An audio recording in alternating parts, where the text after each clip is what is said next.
Dhaka bank business মেলার অনুষ্ঠানে সবাইকে আমন্ত্রণ জানাচ্ছে মিস মাজজারিন খান। দর্শক, আজ আমরা আলোচনার বিষয় রেখেছি ঝুঁকির মুখে ব্যাংকিং খাত। আর এই বিষয় নিয়ে কথা বলার জন্য আমাদের স্টুডিওতে দুজন বিশেষ ব্যক্তি এসেছেন। আমাদের সাথে রয়েছেন মোহাম্মদ শাকিল রিজভী, পরিচালক, ঢাকা স্টক এক্সচেঞ্জ। আমরা পেয়েছি অধ্যাপক doctor Shahidul Zahid, chairman, banking ও ইন্স্যুরেন্স বিভাগ, ঢাকা বিশ্ববিদ্যালয়। আমরা চলে যাচ্ছি আমাদের আজকের অনুষ্ঠানে।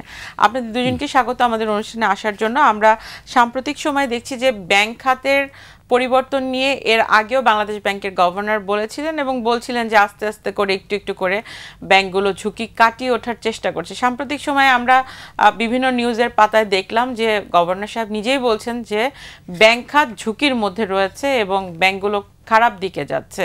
তো যেহেতু আপনি ব্যাংকিং ডিপার্টমেন্টের চেয়ারম্যান, আপনাকে অভিনন্দন, আপনি নতুন দায়িত্ব পেয়েছেন। একটু আপনার কাছে জানতে চাই আসলে ব্যাংকিং খাতের সামগ্রিক পরিস্থিতি কি? খুবই সমসাময়িক একটি বিষয় নিয়ে আলোচনার সূত্রপাত করেছেন যে ব্যাংকিং বিষয়ে বাংলাদেশের এই মুহূর্তে ব্যাংকিং জগতে কি ঘটতে যাচ্ছে।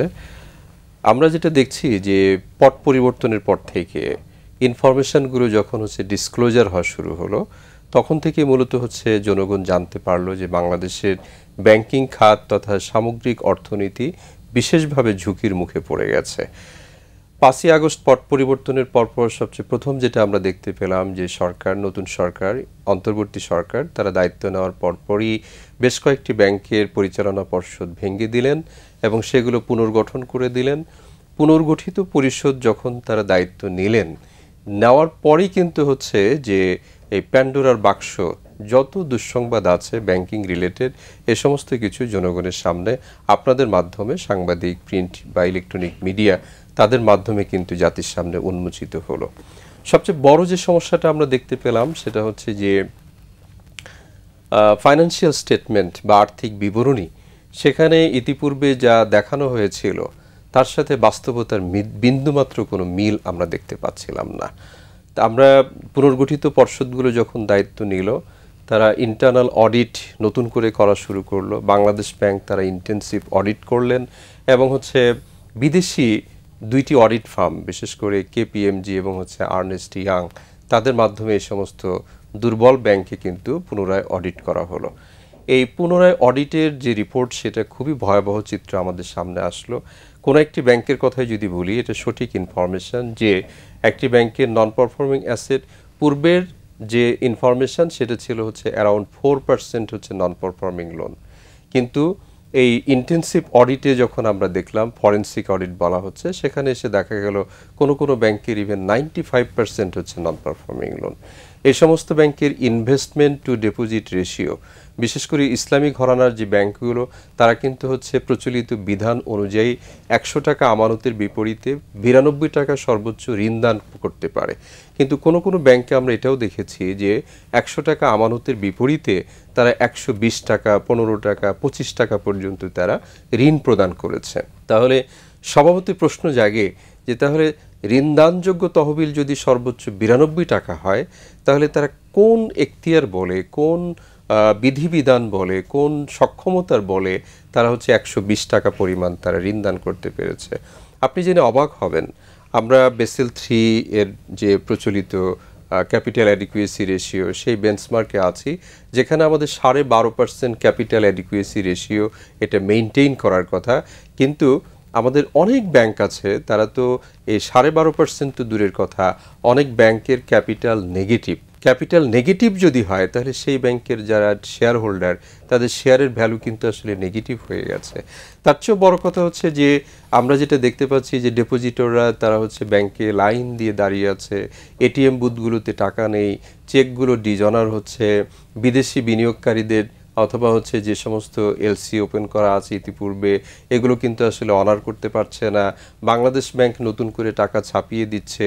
তারপরে আমরা যেটা দেখতে পাচ্ছি যে time to time Bangladesh bank সহ বিভিন্ন কর্তা ব্যক্তি যারা আছেন, তারা এটা বলতে বাধ্য হচ্ছেন যে কোনো ব্যাংক একদম খাদের কিনারায় চলে গেছে, এই কয়টি ব্যাংক আরও দুর্বল হচ্ছে, তথা আর্থিক খাত আরও ঝুঁকির মুখে চলে যাচ্ছে।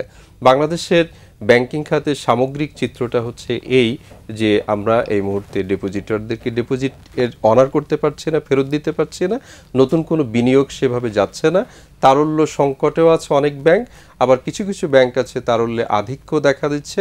অর্থাৎ আর্থিক খাতের যে শৃঙ্খলা এবং ভারসাম্য সেটা কিন্তু আসলে ভেঙে পড়েছে বলে এই শুনবো আর আপনার কাছ থেকে। আপনি তো পুঁজিবাজারের সাথে সংশ্লিষ্ট, তো সেই দিক থেকে আর্থিক খাতের যে কোনো বিষয় আসলে পুঁজিবাজারকে সবসময় এফেক্ট করে। তো আসলে পুঁজিবাজারে যে ধরনের কমার্শিয়াল ব্যাংকগুলো সবগুলোই কিন্তু লিস্টেড আছে, তো এই ঝুঁকির মধ্যে থাকার পরও আসলে ব্যাংকগুলোর কি অবস্থা, ব্যাংক খাতে আপনাদের বিনিয়োগের কি পরিস্থিতি? এইখানে আমাদের ঢাকা স্টক এক্সচেঞ্জের প্রায় আপনার 35%ই হলো ব্যাংক, ইন্স্যুরেন্স, লিজিং কোম্পানি। সুতরাং ব্যাংকিং সেক্টর যদি ভালো থাকতো এই মার্কেট কিন্তু অনেক ভালো থাকতো এবং টার্নওভারও অনেক বেশি হইতো। এখানে তো একটা মেজর ইনভেস্টমেন্ট আমাদের শেয়ার হোল্ডারদের, সাধারণ শেয়ার হোল্ডারদের যারা বিনিয়োগ করছে তারা কিন্তু ওইভাবে ক্ষতিগ্রস্ত। অ্যাট দ্য সেম টাইম এই যে টাইমের সাথে সাথে গ্রোথটা হয় নাই, মানে একটা অনিয়মের কারণে আজকে শুধু যে ডিপোজিটার লস তা না, এই ক্যাপিটাল মার্কেটে যে সাস্টেনেবল হচ্ছে না বা এটা হচ্ছে, এই ব্যাংকিং সেক্টর তারপর লিজিং সেক্টর এটা কিন্তু অনেকটা দায়ী এটার জন্য। এইখানে প্রাইসের যে হবে কিভাবে, যে স্যার যেটা বললেন যে আমাদের নন পারফর্মিং লোন সেই জায়গাটা অনেক বেড়ে গেছে, সেই জায়গাটায় দেখা হয় নাই। তবে আমি যেটা মনে করি কিছু কিছু ব্যাংক এখনও ভালো করে, কিছু কিছু ইন্স্যুরেন্স ভালো করে, তবে লিজিংকে একেবারেই খুব কম সংখ্যক লিজিং কোম্পানি ভালো অবস্থানে আছে। এবং ব্যাংকের তো সবগুলা ব্যাংকই চ্যালেঞ্জের মধ্যেই আছে। আজকে যেটা ভালো ব্যাংক তারও চ্যালেঞ্জ আছে, চ্যালেঞ্জ কিন্তু থাকবেই। কিন্তু যেই জিনিসটা হচ্ছে আপনি যদি সুশাসন না করা যায়, নন পারফর্মিং যে যারা আছে তার সম্পদটা যদি আপনি ধরে না আনা যায় তাহলে কিন্তু কোনোভাবেই আইন কানুন দিয়ে হবে না। ডিফল্টার হইলে তার অ্যাকশন যদি না করা যায় তাহলে কিন্তু কোনোভাবেই আপনি ব্যাংকিং সেক্টর ঝুঁকির ভিতরেই থেকে যাবে। এখন মনে করেন আমি একটা ব্যাংক থেকে 5,000 কোটি নিলাম, আমি অন্য নামে বেনামে সম্পদ করলাম, সেটা যদি আর ধরা না যায়, এটা কিন্তু ডিপোজিটারের টাকা, এটা কিন্তু শেয়ার হোল্ডারের টাকা। সে বেনামে করলেও সেগুলাকে রাষ্ট্রের দায়িত্ব সেগুলাকে ধরে নির্দিষ্ট ব্যাংকগুলোকে ইকুয়ালি ডিস্ট্রিবিউট করা। হয়তো কাগজে কলমে আপনি বলবেন যে এটা তো কাগজে কলমে হচ্ছে না, এটা কাগজে কলমে হওয়ার বিষয় না।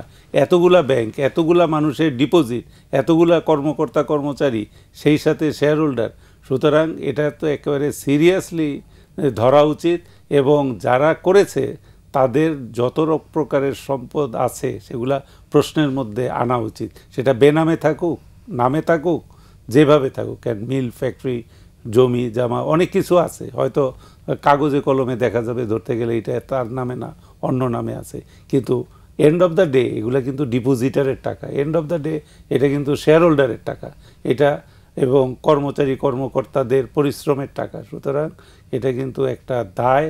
এবং আমি ক্যাপিটাল মার্কেট হিসাবে বলবো যে ক্যাপিটাল মার্কেটে যদি আমরা সত্যিকার অর্থে ভালো চাই তাহলে ব্যাংকিং সেক্টরের গুরুত্বটা দিতে হবে। ব্যাংকিং সেক্টরের মানে অবহেলায় রেখে কিন্তু কোনোদিনই আমরা ভালো ফর্মে আমাদের পুঁজিবাজারকে নিতে পারবো না, কারণ পুঁজিবাজারের একটা অংশই কিন্তু এই ব্যাংকিং সেক্টর। কিন্তু এরই মধ্যে আমরা দেখলাম যেহেতু বলা হচ্ছে ঝুঁকির মধ্যে আছে, পাশাপাশি আবার কর্মচারী ছাঁটাইও হচ্ছে, 300-র বেশি কর্মচারী এরই মধ্যে ছাঁটাই হয়েছে বলে পত্রিকাতে আমরা নিউজ দেখতে পেলাম। তো এটি আসলে কতটুকু যৌক্তিক, বা এই মুহূর্তে আসলে এই ধরনের কর্মচারী ছাঁটাই করা কি আসলে যুক্তিযুক্ত কিনা? এটা খুবই মানবিক একটি প্রশ্ন। যদি আবেগের দৃষ্টিকোণ থেকে দেখি বা মানবিকতার দৃষ্টিকোণ থেকে দেখি, এটা তো আসলেই একটি বিষয় যে একজন ব্যক্তি চাকরি করতেন, হুট করে তাকে চাকরি থেকে ছাঁটাই করে দেওয়া হলো। তিনি একটা বয়সে গিয়েছেন, তার পরিবার পরিজন আছে, ছেলেমেয়েরা আছে, পড়াশোনা করে, তার আসলে ইনকাম যদি বন্ধ হয়ে যায় সে তো নিশ্চয়ই দারিদ্র্যের কষাঘাতে নিপীড়িত হবেন। কিন্তু সাথে সাথে এটা কিন্তু আমরা অস্বীকার করতে পারি না যে ব্যাংক অথবা যে কোনো প্রতিষ্ঠান তারা কিন্তু আসলে ব্যবসায়িক প্রতিষ্ঠান। যদি এরকমই হয় যে এ সমস্ত ব্যাংক সঠিকভাবে বিজনেস করতে পারছে না, ইয়ার টু ইয়ার তারা হচ্ছে বছরে বছরে তারা লস দিচ্ছে। ভাই যেটা বলছিলেন যে ব্যাংকগুলো শেয়ার বাজারে আছে কিন্তু তারা ডিভিডেন্ড দিতে পারছে না, এবং হচ্ছে ইভেন অনেক ব্যাংক আছে যাদের এই সমস্ত কর্মচারী কর্মকর্তাদের হাত দিয়ে কিন্তু এই যে বিগ অ্যামাউন্টের নন পারফর্মিং অ্যাসেটের কথা বলছি, যেটা বৈশ্বিক মানদণ্ড হচ্ছে যে 2%, 100 টাকা আমি ধার দিয়েছি, এখান থেকে সর্বোচ্চ 2 টাকা হয়তো আমি ফেরত নাও পেতে পারি, 98 টাকায় আমরা ফেরত পাবো, এটা হচ্ছে বৈশ্বিক মানদণ্ড। কিন্তু আপনি নিশ্চয়ই জানেন, আপনি সাংবাদিকতার সাথে অনেক দিন আছেন, পুঁজিবাজার বা বিজনেস নিয়ে আপনি এরকম আলোচনা সভা আয়োজন করেন। এখানে বাংলাদেশে কিন্তু অচিরেই হয়তো এটা 30%-এর ঘরে চলে যাচ্ছে আমাদের নন পারফর্মিং অ্যাসেট।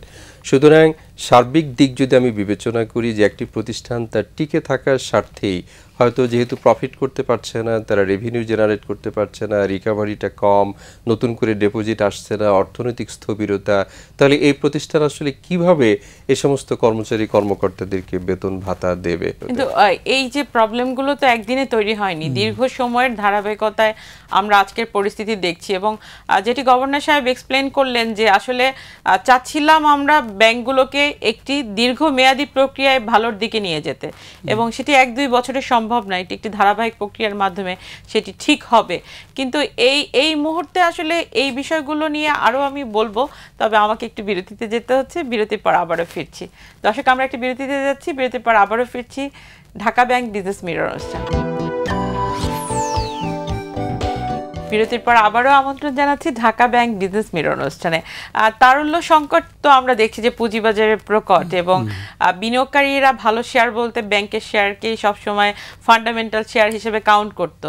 এমন একটা পরিস্থিতিতে আমরা দেখছি যে বাজার বোদ্ধা যারা আছেন তারা এই মুহূর্তে মার্কেট পরিস্থিতি ভালো হলেও কিছুটা কনশাস, সামনে ইলেকশন আছে, ব্যাংকগুলো এখনো পারফর্ম করতে পারছে না, রিকভার করতে পারছে না তার নন পারফর্মিং লোনগুলো, সবকিছু মিলিয়ে আসলে কর্পোরেট গভর্নেন্সও এখন পর্যন্ত পুরোপুরি ঠিক করা সম্ভব হয়নি। তো এমন একটা পরিস্থিতিতে যারা ইনভেস্টমেন্টে আছেন তাদের কাছে তো অলরেডি এই তথ্যটা আছে যে মূল্যস্ফীতি বেশি, ব্যাংকিং খাতের পরিস্থিতি খারাপ এবং ঝুঁকির মধ্যে আছে ব্যাংকগুলো।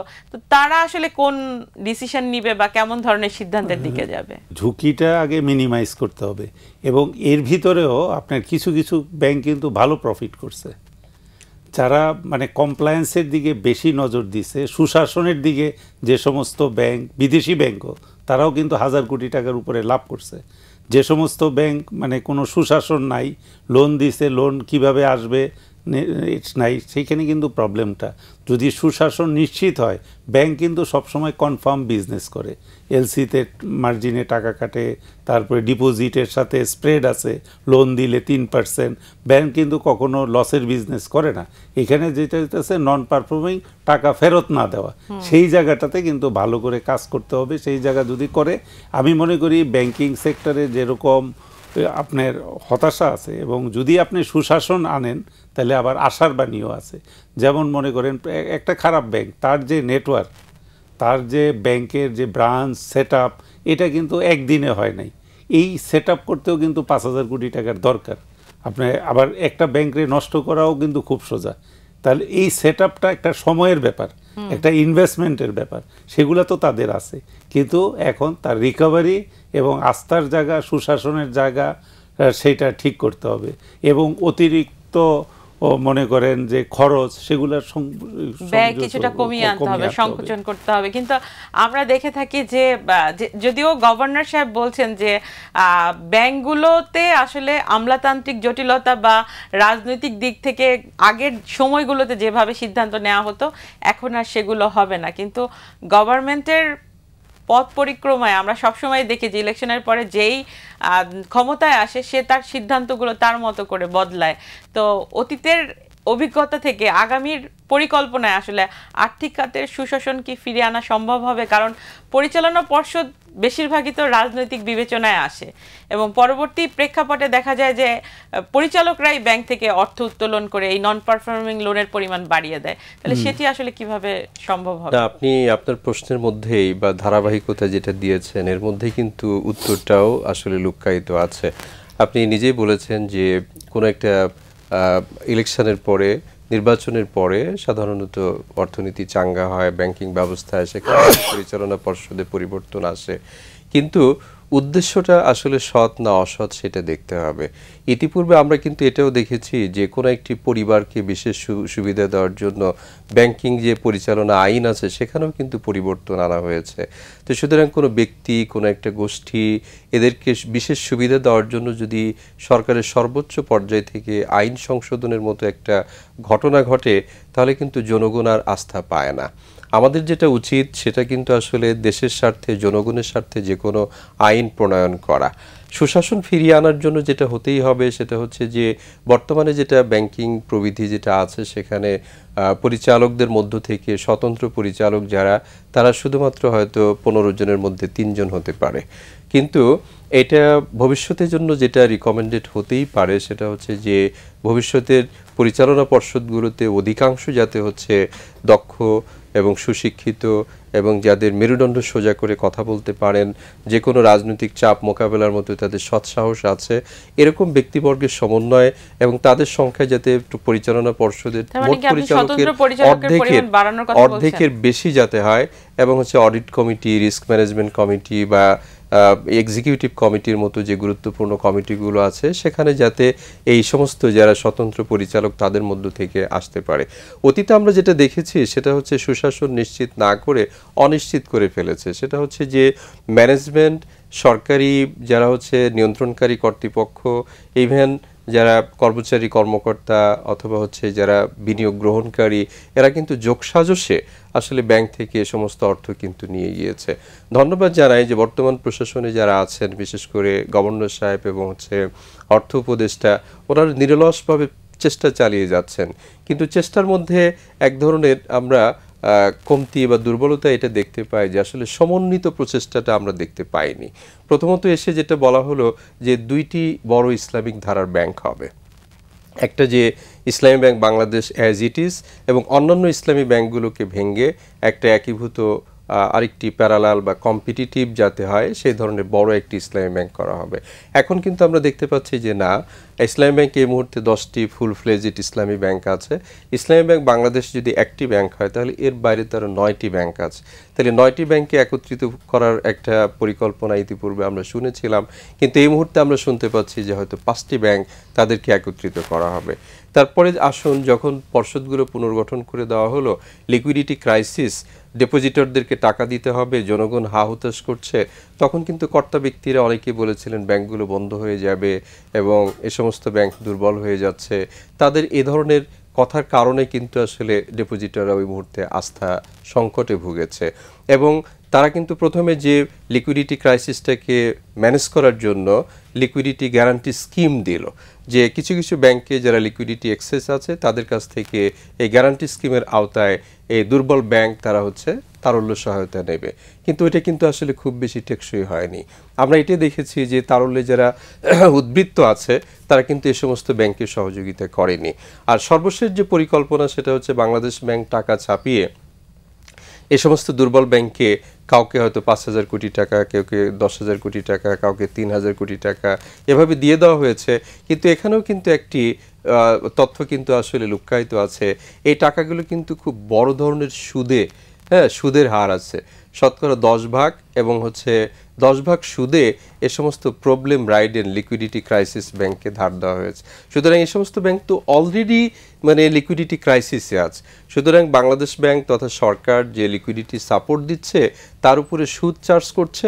তো সুতরাং এই ব্যাংকের কিন্তু লায়াবিলিটি কিন্তু কিউমুলেটিভ হারে বেড়েই যাচ্ছে। কিন্তু সেই জায়গা থেকে কি আপনি মনে করেন যে আমরা দেখেছি যে পুঁজিবাজার একটা বড় খাত ছিল যেখান থেকে ব্যাংক থেকে টাকা এনে পুঁজিবাজারে নেওয়া হয়েছে, এবং আরেকটা বিষয় আমরা দেখেছি যে যেই সংযোগগুলো এরা করছিল সেখানে অনেকের নাম পাওয়া গেছে, রেগুলেটরির সাথে যারা ছিল তাদের সংযোগটাও ছিল।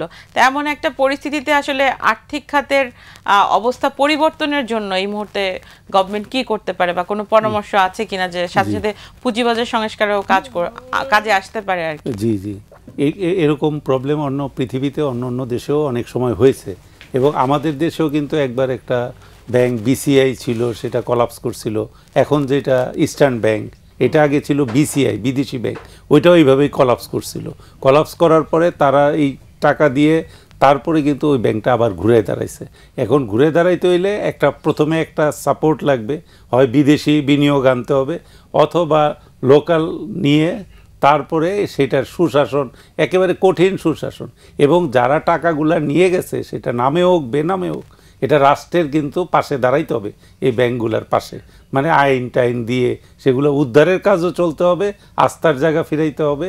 আস্থায় কিন্তু ব্যাংকে মানুষ ডিপোজিট করে, আস্থা যদি নষ্ট হয় তাহলে কিন্তু বিনিয়োগ করে না। আস্থা যদি থাকে, প্রত্যেকটা ব্যাংকেরই কিন্তু ভালো একটা গুডউইল আছে, তার কিছু কাস্টমার বেইজ আছে, সেই জায়গা থেকে আমি মনে করি এটা মানে কষ্টসাধ্য, বাট এটা সম্ভব চেঞ্জ করা। আপনি কি মনে করেন যে স্থিতিশীলতা আনতে উনি যে বিষয়গুলো বললেন, পাশাপাশি কি মার্জারের প্রয়োজন আছে কিনা, নাকি অন্য কোনো সিদ্ধান্ত? খুবই লার্নেড পারসন, খুবই বিজ্ঞ মতামত দিয়েছেন। সাথে সাথে মার্জারে কিন্তু আসলে যেটা করা হয় এটা হচ্ছে হোমোজেনাস হতে হয় এবং এটা সিনার্জি বেনিফিট হতে হয়। মার্জারের যে আসলে মানে ডেফিনেশন যেটা যদি আমি বলি 2 আর 2 4 না হয়ে 2 আর 2 যদি 5 হয়, তাহলে ওই সিনার্জি বেনিফিট যদি হয় সেটাকে আমরা মার্জার বলি বা মার্জার প্রক্রিয়ায় যাওয়া বলি। এখন যে প্রক্রিয়ায় মার্জারের কথা বলা হচ্ছে এগুলো তো সবগুলো দুর্বল ব্যাংক। এতগুলো দুর্বল ব্যাংককে যদি একসাথে করে আসলে এত বেশি মাত্রায় মানে লিকুইডিটি সাপোর্ট দেওয়া, এটা সরকার আসলে কতটুকু পর্যায়ে দিতে পারবে? ইতিমধ্যে আমাদের অর্থ উপদেষ্টা মহোদয় কিন্তু বলেছেন যে যথেষ্ট অর্থ সহযোগিতা দেওয়া হয়েছে, এখন কিন্তু আসলে তারা কি করতে পারলো সেটা কিন্তু আমরা ফল পাচ্ছি কি পাচ্ছি না, এ ধরনের কিন্তু কথাবার্তা সর্বোচ্চ মহল থেকে। সমাধানের পথ বলবেন? সুতরাং সমাধানের পথ সেটা হচ্ছে যে ব্যাংকগুলোকে, আমার সমস্যাটা হচ্ছে অর্থনৈতিক, কিন্তু সমাধানটা রয়েছে রাজনীতির মধ্যে। যে সমস্ত ব্যক্তিবর্গ আসলে এই সমস্ত তছরূপের সাথে জড়িত ছিল, ব্যাংক লুটপাটের সাথে জড়িত ছিল এবং হচ্ছে এই ধরনের প্রক্রিয়ার সাথে যারা জড়িত ছিল তাদেরকে জবাবদিহিতার আওতায় নিয়ে আসতে হবে এবং রাষ্ট্রের সর্বোচ্চ পর্যায় থেকে যারা ইতিমধ্যে অর্থ পাচার করেছে সেই পাচারকৃত অর্থ দেশে ফিরিয়ে আনার জন্য যথাযথ ব্যবস্থা তৈরি করা যায়।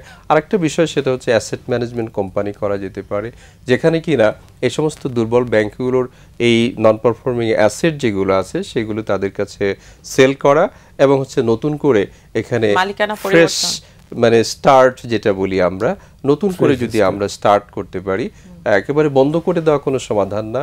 কারণ হচ্ছে হাজার হাজার কর্মচারী কর্মকর্তা তারা রাস্তায় বসবে, ডেপোজিটররা এখান থেকে মুখ ফিরিয়ে নেবে, তথা হচ্ছে যারা সরকারে আছেন তাদের জন্য কিন্তু একটি ব্যর্থতার মাইল ফলক হয়ে থাকবে যদি এই সমস্ত প্রতিষ্ঠান ফেল করে। সুতরাং সামগ্রিক স্বার্থেই, দেশ তথা জনগণ তথা অর্থনীতির স্বার্থে এ সমস্ত প্রতিষ্ঠানকে টিকিয়ে রাখার জন্য একটি সমন্বিত প্রচেষ্টা চালানো দরকার। স্বল্পমেয়াদী, মধ্যমেয়াদী এবং দীর্ঘমেয়াদী পরিকল্পনা করে আমার মনে হয় এই সলিউশনটা করা যেতে পারে। আরেকটা পয়েন্ট বাদ পড়ে গেছে, সেটা হলো মানে ইস্টার্ন ব্যাংক যেটা হইলো তখন কিন্তু বড় কিছু ডিপোজিটারেও টাকা না দিয়ে শেয়ার দেওয়া হয়েছিল, তারাও যারা শেয়ার নিছিল তারাও গেইনার কিন্তু, কারণ এরপরে তো ইস্টার্ন ব্যাংকের শেয়ারের দাম অনেক বেড়ে গেছে, 30 টাকা 40 টাকা হয়ে গেছে। সুতরাং মানে যে বিগ ডিপোজিটার যারা আছে তাদের শেয়ার দিয়েও সলিউশন করা যায়, কিছু অংশ শেয়ার দিয়ে। আমরাও আশা করছি যে যেভাবে আসলে সিদ্ধান্ত হচ্ছে বা গভর্নর মহোদয় বলছেন যে একদিনে হয়তো ঠিক হবে না, সময় লাগবে, সেখানে পলিসিগত হয়তো যারা আছেন তাদের আরো পরামর্শ নিয়ে ঝুঁকি মোকাবেলার জন্য তারা চেষ্টা করবেন। আপনাদের দুজনকে অসংখ্য ধন্যবাদ আমাদেরকে সময় দেওয়ার জন্য। ধন্যবাদ দর্শক, এই ছিল আজকের মতো ঢাকা ব্যাংক বিজনেস মিরর অনুষ্ঠান। দেখা হবে আগামী সপ্তাহে। সেই পর্যন্ত সবাই ভালো থাকুন, সুস্থ থাকুন, নিরাপদে থাকুন।